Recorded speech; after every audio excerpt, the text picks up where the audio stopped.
Пропускаем спецмашину, пропускаем, право-лево принять. Башка мамлекеттерде эле Кыргызстанда эң көп өрт кырсыгы катталат. Телсиз жоонун алдын алуу, жананы болтурбоо аракеттери соңку жылдары өз жемишин берүүдө. Белгилей кетсек, өрткө каршы куткаруу бөлүктөрү толугу менен заманбап өрт өчүрүүчү техникалар, куткаруу шаймандары менен толукталды.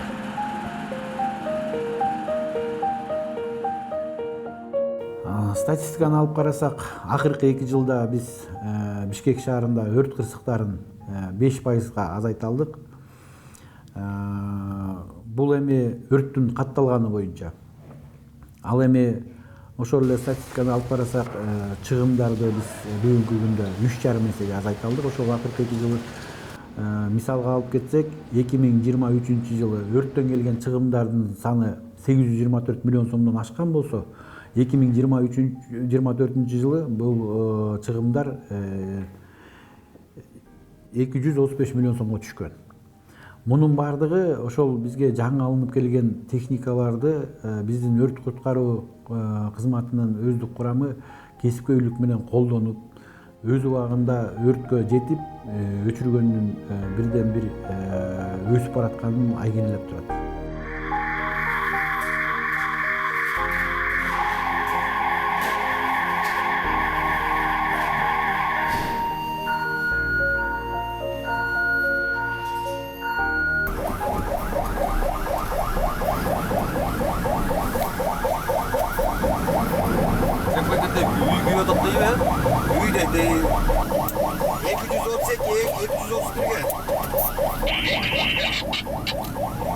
Yolda pробка ayağına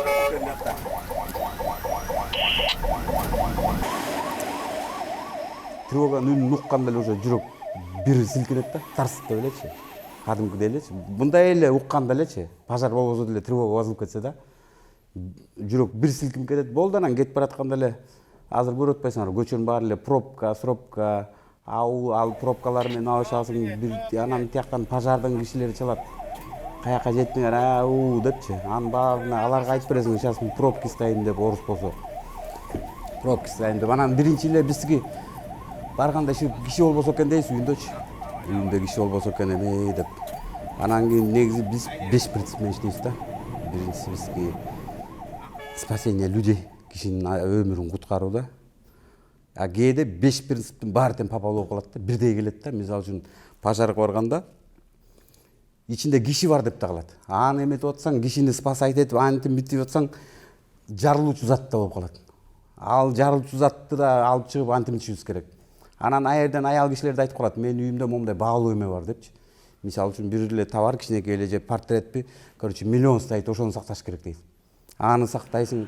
Анан кийин ушундай момент болуп калат, ошол үй жакын дагы бир үй болуп калат да. Өрт ошол жакка да өтүп аткан болуп калат да. Аны дагы ошо 5 принциптин ичине ошолор да кирет да. Анан өрттү да өчүрүш керек. Саламатсыздар жолдоштор. Эркен тур. Өрт өчүрүүчү куткаруучулар суткалык нөөмөткө чыгуу менен эмгектенишет. Нөөмөттөгү бөлүм өрт өчүрүүчү техникасы менен 6 адамдан туруп, күжүрмөн эсепти түзөт. Ири шаарлардын өрткө каршы куткаруу бөлүктөрүндө 2 же андан көп күжүрмөн эсеби эл кызматында болот. Тилсиз жоого куткаруучулар атайын коргоочу кийимдерин кийишет.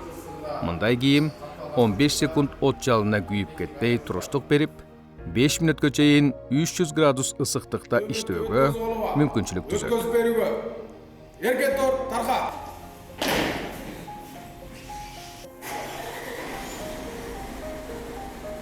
Док-выдох клапандар жакшылап экен. Док-выдох жакшылап экен. Машалла. Мунун неисправный болуп калды, көрдүң? Могу жерден от чыгып, могу сальник болот, могунун ичиндечи ошол теип кетти сеники. Оң деңги. Сеники пока неисправный, Ринат.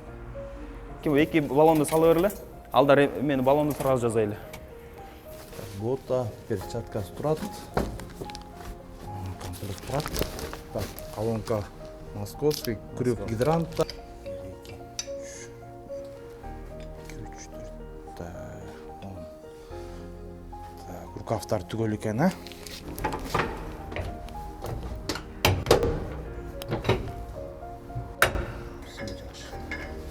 Бар экен, 2-3 өтөң турат. Рукав, пожарный рукавдар түгел экен. Бир гана 77ден бирөөсү жараксыз экен, 77ден 51ден бирөө жараксыз экен. Нече кетиптир алардын? Булар тешилип калыптыр. Тешилип калыптыр. Бизге ушундай деп өткөзүп берди. Түйүп койдуң эле сразу. Мына бул түйүп койдук мынакей. Жазып койдуңарбы? Күндүгү эртемен начальниктерибиз разводдо айтат, касканы чечпеш керек, бизге ошо касканы чечпейбиз, крагилер ошо кол каптарды кийебиз, кийимдерибизди кийебиз, пожарварный булар чечпейбиз, техника безопасность да. Эми чече турган болсоң, чынында чын башыңа түшүп кетет бирденке. Азыр биз өзүбүздүн кийип жүргөн каскага көп жыл болду. Ошол каска деле сактайт. Касканы ысыктыкта биз ошо маңдайын түшүрүп алып иштеп жүрдүк. Ошо мен канча жыл иштедим, ошо каскамдын маңдайы эриди катымкыдейчи. Бирок эми ошо бетимди сактап келатат да ошого чейин.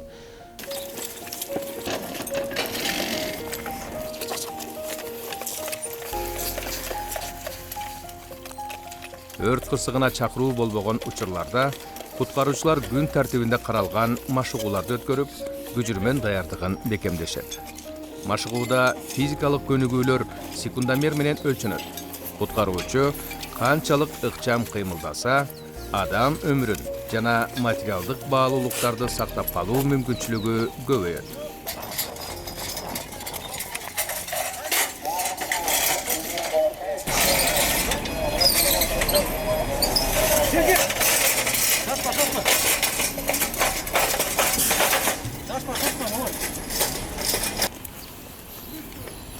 Бизде негизи өрт тактикалык машыгуулар байма-бай өтүп келет. Айта кетсек, өрт психологиялык тилке деп коебуз. Ал тилкеде атайын өрттү өрттөп, ошол жактан балдардын физикалык жактан даярдыгын, психологиялык жактан даярдыгын жакшылап, өнүктүрүү, өзүн алып жүрүү жолдорун үйрөтүү үчүн жылына 2 жолу өтөт.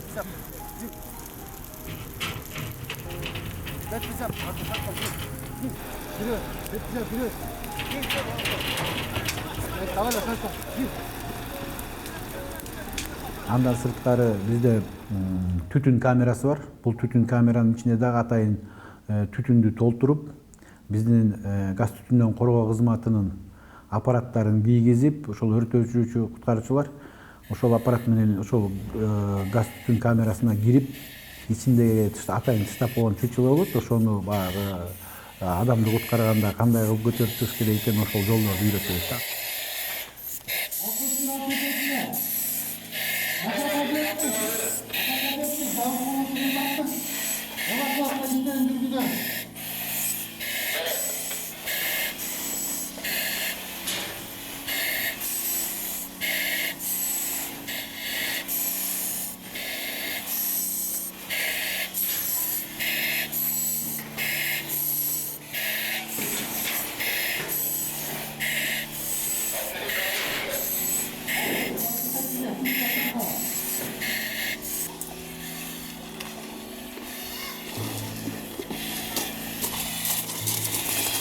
Жолдош команда койган тапшырма өз убагында аткарылды. Команда башка алды. Ben çıkayım mı aparat ki? Ya kavayke! Aparat ben çıkayım mı? Экинчи караул деген бар, мына эртең. Ошолор 19 пожарга чыгышкан бир күндө.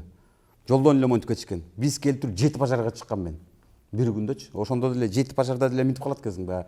Биздин машина келатса, Бөлөк районунун машинасы биздин районго келет да дагычы. Анткени биздин райондо машина калбаган, 2 машина 2 жакта иштеп атат.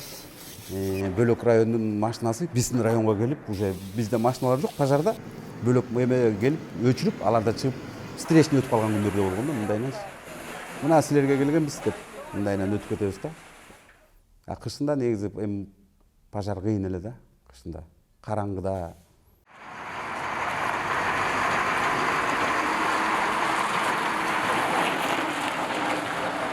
Анан жумуш ошол негизгиси, ушу пожар болсо элдер качып чыгат. Биз болсо киребиз ичинечи. Жарылуу нерселер да көп болгон, эми 17 жылда көптөгөн нерселер болду да. биз ошо баллондун жанына жеткенде жарылган күндөр болгон, волнасынан артка жыгылган күндөр да болгон да.